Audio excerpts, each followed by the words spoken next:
Et salut, et comment tu vas? Aujourd'hui j'avais envie de commencer différemment, il n'y a pas de raison. Quand on rencontre quelqu'un dans la rue, on dit hey, salut, tu vas bien, machin. Et là moi je suis toujours en mode salut. Alors aujourd'hui, non, on va pas faire comme ça. Aujourd'hui on va faire différemment. Surtout qu'aujourd'hui c'est une vidéo très sérieuse. Et moi j'ai pas envie d'être sérieuse, j'en ai marre d'être sérieuse. Donc aujourd'hui, c'est une vidéo où on va parler des examens que je vais passer parce que là en l'occurrence, je vais aller passer des examens en fait, pas n'importe lesquels, c'est-à-dire un TEP-scan et un IRM. En fait ce sont des examens pour savoir comment la chimio a agi sur mon corps. C'est ce fameux TEP-scan qui m'avait permis de compléter l'IRM et qui nous avait fait découvrir qu'en fait j'avais des nodules qui formaient une forme de chaîne, on va dire comme ça, jusqu'au poumon. Vous vous rappelez dans la première vidéo? Heureusement, ils n'ont pas attaqué les poumons, seul le TEP-scan nous a permis de le découvrir. Donc là, en fait, je vais aller passer un TEP-scan qui va nous dire où ça en est. Donc en fait, cette vidéo, ça va être ça. C'est pour vous emmener avec moi. Vont s'enchaîner, si vous voulez, des rendez-vous médicaux. Malheureusement, j'ai pas fini la chimio encore. Je suis obligée de les mettre un peu avant, mais ça aura pas vraiment d'incidence parce que arrive le mois d'août, il y a beaucoup de gens qui sont en congé. Moi-même, je vais prendre des vacances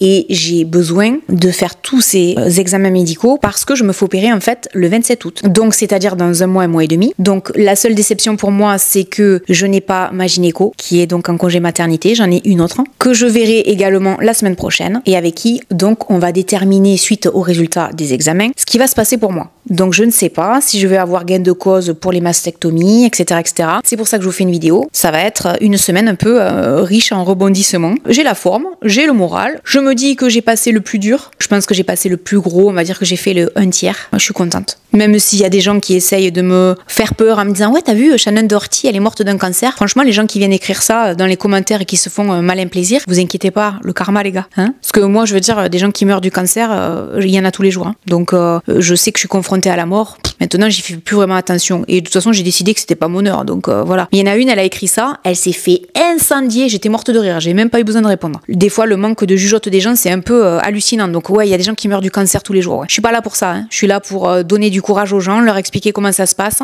essayer de rendre moins tabou cette maladie. Après, c'est bien évident que je me bats contre un cancer et que je pourrais en mourir. Ça, c'est bien évident. Ceci étant dit, je vous laisse, hein, et on se retrouve dans les prochains jours pour vous expliquer un petit peu tout ça. C'était mon introduction de vidéo qui est un peu longue, vous m'en voudrez pas. J'ai besoin de parler. Ouais, j'ai besoin de vous parler. Salut, tu vas bien? Bon, allez, j'arrête. Allez, à plus tard.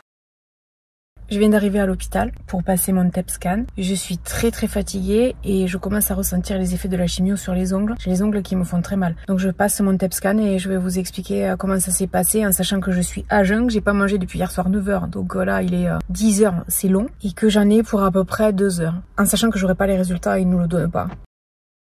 Là, je vais aller passer mon IRM, donc on va savoir quels sont les résultats, de combien les tumeurs ont réduit. Voilà, parce que les résultats du TEP-scan, je vais aller les chercher après à l'hôpital. Il y a eu un souci, la perfusion marchait pas bien. Et j'ai eu un infirmier pas du tout aimable.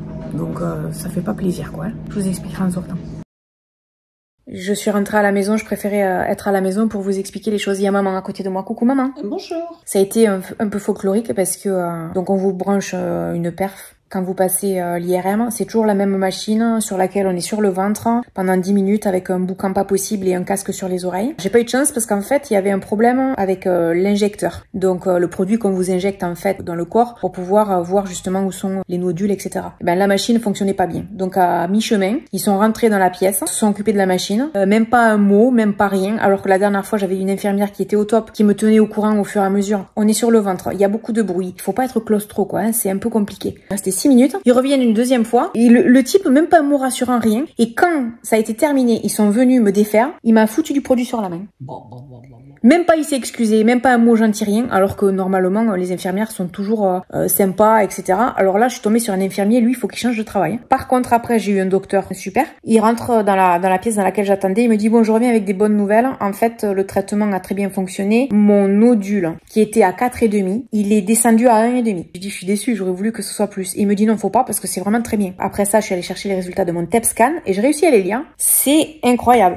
C'est-à-dire que là, en gros, le TEP scan, comme on vous disait, c'est tout le corps. Alors tout ce qui est la région des cervicales, je n'ai absolument rien. Oreilles, etc., rien. Tout ce qui est abdomen, pelvien, tout ça, je n'ai rien. Les os, je n'ai rien. Donc quand je dis j'ai rien, ça veut dire que j'ai pas de cancer suspect, etc. Et en ce qui concerne donc la poitrine, rappelez-vous, je vous l'avais expliqué que j'avais une chaîne de petits nodules qui s'étendait jusqu'au poumon. Donc au poumon, j'ai rien. Et j'ai beaucoup de choses qui ont disparu parce que là, il y a marqué disparition de l'hypermétabolisme. Je sais pas ce que ça veut dire. Il y a toute une phrase compliquée derrière. Disparition des anédopathies. Disparition de blabla. Voilà. Donc en fait, il y a beaucoup de choses qui ont disparu, qui étaient là, qui ont disparu, et beaucoup qui ont réduit, puisque de 17, on passe à 1. C'est énorme. C'est très très bien. Mais passer de 17 à 1, là maman, j'aurais été à l'école, je serais passé de 17 à 1, tu m'aurais engueulé.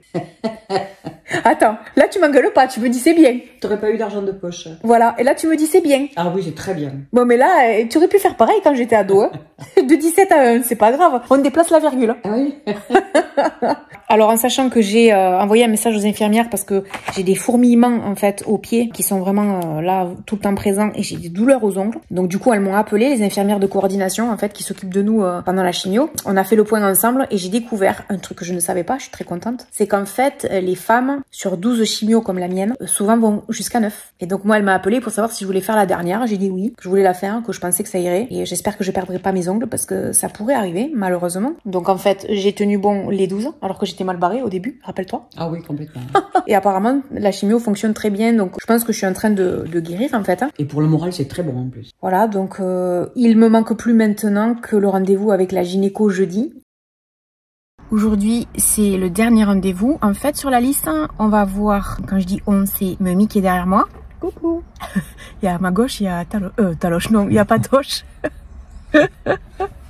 Taloche, il est à la maison, le pauvre. Salut. Donc on va voir la gynéco et en fait hier j'ai eu une bonne nouvelle. Ma gynéco qui est en congé maternité ne devait pas m'opérer et finalement elle se propose de m'opérer à son retour en fait. Donc une semaine en réalité après la date qui avait été proposée. La seule question qui se pose c'est que comme j'ai pas eu ma dernière chimio à cause des fourmillements aux pieds qui risquaient de m'invalider énormément pour la suite, finalement c'est pas 4 semaines que je vais attendre pour me faire opérer, c'est plutôt 6 voire 7. Donc moi j'ai peur que ce soit un peu long. Apparemment d'après la gynéco, on n'est pas à une semaine près. Donc on va aller voir tout ça, on va leur poser des questions. Et j'ai décidé d'amener tout le monde avec moi parce que je me dis que c'est mieux que toute seule déjà. Parce que vous allez peut-être penser à des questions particulières. Puis vous allez peut-être entendre des choses que moi je vais pas entendre et vice versa. Parce que moi après ce rendez-vous là, j'ai fini tous mes rendez-vous. Je suis en vacances médicales on va dire. Pendant un mois, je veux des vacances médicales. Ils sont tous sérieux dans la voiture, c'est un truc de fou. Et on est concentré.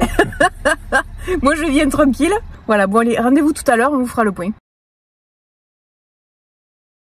On est sorti. Qu'est-ce qu'on peut dire? Beaucoup d'infos. Ouais, effectivement, beaucoup d'informations. Il a été décidé donc que il n'y aurait pas de mastectomie finalement. Je vais juste, en gros, faire enlever la tumeur qui reste. Il y aura un curage au niveau des ganglions parce que c'est nécessaire en fait. Donc au niveau du bras gauche, ça va être un petit peu compliqué. Je vais avoir des séances de kiné, etc. Parce que...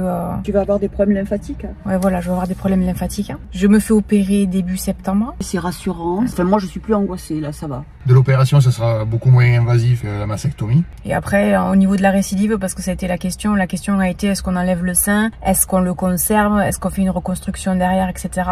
En fait, la reconstruction, il n'y en aura pas sur l'instant parce que c'est pas très gros ce qu'on a enlevé. Donc, on va laisser faire, on va voir ce que ça donne parce que d'après ce qu'elle a l'air de dire, ça se verra quasiment pas. Et éventuellement, t'as la possibilité de le faire regonfler avec de la graisse. Voilà. Le but pour moi, il était là, c'était d'essayer de faire quelque chose de plus naturel possible. Et la question a été aussi de savoir vis-à-vis de la récidive, qu'on enlève le sein, qu'on l'enlève pas, la récidive est là. Donc de toute façon, la double mastectomie, étant donné que j'ai même pas passé le test génétique, je l'ai pas passé ce test. Donc la double mastectomie que je voulais avoir au début, non. Après, le problème c'est que quand on commence au début, qu'on n'a pas fait la chimio, on se dit on va tout enlever, etc. Mais tout le monde n'arrête pas de me le dire. Le risque est toujours là après. En sachant qu'il sera diminué avec la radiothérapie et qu'après, j'ai un médicament à prendre pendant 10 ans qui font beaucoup chuter les risques de récidive. Et en sachant également que je vais être suivie tous les 6 mois. Donc j'ai posé la question, est-ce que ça risque en l'espace de 6 mois, enfin même d'1 an, de beaucoup grossir si jamais je récidive? Logiquement, ça va pas être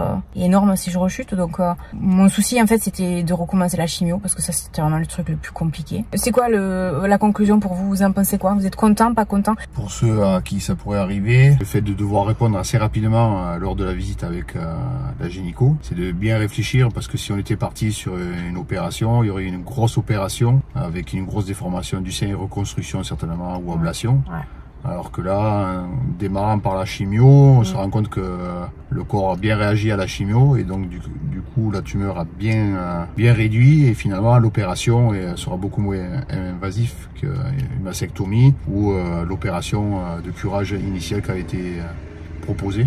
Même s'il faut donner une réponse rapide, l'heure qui vous est attribuée ou l'heure et demie, de bien réfléchir, ouais, je suis d'accord, faire le pour et le contre. Parce qu'en plus on est dans un état d'esprit qui est complètement différent. Voilà, après toute la chimio que j'ai eue, etc. Et vu les risques que ça va engendrer finalement, qui sont à peu près similaires, enlevés et pas enlevés. Voilà, maman, t'en penses quoi? Oui, surtout que pour la reconstruction, on nous avait expliqué que tu aurais entre 4 et 10 opérations. Ouais. C'est énorme, ouais, c'est énorme. Mais ça fait beaucoup de choses. Et franchement, quand on est passé par la chimio en premier, qui a duré 5 mois presque, hein, on a envie de faire le mieux possible, mais le moins long possible aussi surtout. Donc moi je pense que c'était la meilleure des décisions, en sachant qu'effectivement, comme on l'a expliqué tout à l'heure, dans le pire des cas, si le sein est un peu trop déformé, etc., on peut le reconstruire avec de la graisse prélevée dans le ventre ou dans les jambes. Donc c'est génial parce que c'est même pas une prothèse en fait. Donc moi je me dis là, je pense que c'est la meilleure chose à faire et je suis très contente de ça. Docteur très à l'écoute et qui a super bien expliqué les choses calmement et vraiment dans les détails. Ouais, elle était au top. Elle était jeune aussi, hein, mais ah ouais, vraiment bien, très douce, hein, très. En fait, cette vidéo va s'arrêter là. Moi maintenant, je vais aller finir de monter cette vidéo et puis après, je suis en vacances pendant plus d'un mois. Je vais en avoir besoin. Puis je vous filmerai en fait tout ce qui est l'opération, parce que, enfin l'opération en elle-même non, mais je vais vous expliquer plein de choses parce que je vais avoir ouais un harpon en fait pour localiser exactement où est la tumeur, parce que au toucher, elle la sent pas. Parce qu'elle a bien réduit. En dessous de 2 cm, en fait, souvent ils ont du mal à les localiser. Et la cicatrice risque de ne pas se voir. Et information hyper importante, le mamelon ne sera pas touché. Donc ça c'est une super nouvelle parce que au départ c'était pas gagné, parce que j'avais la moitié du sein qui était touché quand même. On finit sur une note positive. On est content. On est content. Soulagé. Et n'hésitez pas, ça c'est le conseil de fin, n'hésitez pas dans des cas comme le mien, et pas forcément pour les cancers, mais même pour des opérations importantes, etc., à vous faire accompagner, parce que du coup, tout le monde y va de ses questions, entend des choses, retient des choses différentes, etc. Et c'est mieux 3 ou 2 paires d'oreilles qu'une seule paire. Voilà. On espère que cette vidéo vous aura plu, que ça vous aura aidé si vous passez par là, ou qu'un jour vous y passerez, ou que vous soutenez quelqu'un de votre entourage qui a plus ou moins la même chose que moi, même si c'est pas un cancer du sein, ça peut être autre chose, ça peut être un homme également. Eh bien, courage. Moi, je réussis à m'en sortir en fait. Je pense que là, je suis sur la bonne voie. Courage à tout le monde. Et puis, je vous fais plein de bisous et j'espère que mes vidéos vous auront aidé et continueront de vous aider dans ce genre de situation. Je vous fais donc de gros bisous et je vous dis à très bientôt dans une prochaine vidéo. Salut. Salut. Bisous. Why you never said you felt that way? Guess you're trying to stay strong and fake a smile until I look